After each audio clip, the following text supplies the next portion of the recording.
We are starting a very exciting series on DVT, or deep vein thrombosis. This means a blood clot. Reason why? Because someone in my family just had one, so it's on the top of my list of things I'm thinking about these days.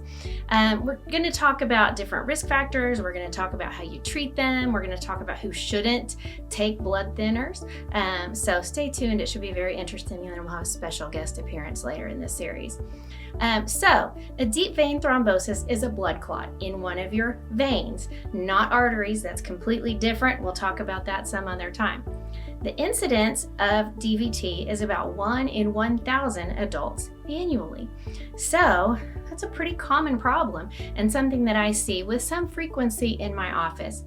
The people who are at risk of getting blood clots, there's a bunch of different factors, whether they are congenital, meaning you're born with them, or acquired. Some people are born with clotting disorders like factor V Leiden or protein C or S deficiency, among others. People who have acquired clotting risks are people who have underlying diseases like cancer or autoimmune diseases, people who have been in recent trauma or who have had recent surgery or have been immobile for a long time. There are so many different things that can cause this. Also, people who have conditions of the heart. Atrial fibrillation is one of those, congestive heart failure, and then also people who have structural abnormalities in their veins. So whether that is the inferior vena cava that has a kink in it or something along those lines. If you have varicose veins, that's another, or chronic vein compression. Many times when people have one of these underlying disorders, they are put on a blood thinner to prevent a blood clot. But much of the time, what happens is someone presents to us with a blood clot and then we wind up treating them after the fact. So, how does someone with a blood clot present? Usually it is in an arm or a leg, and I most commonly see them in the leg. And that extremity is red, hot, and swollen.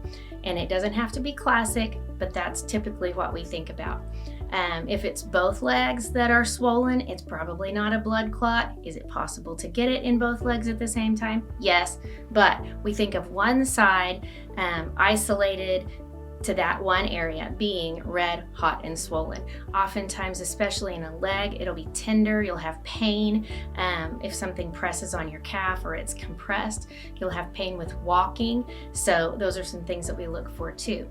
If you present to the doctor and we're thinking you might have a blood clot, one of the things we'll do is check a D-dimer. That is a blood test that can tell us the likelihood of a blood clot. There are other things that can cause that to be positive. COVID, other inflammatory conditions, pneumonia.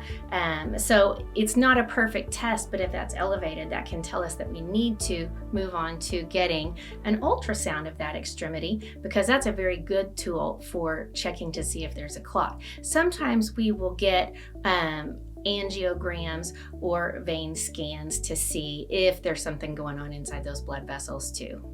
So stay tuned, and we're going to delve right into DVT.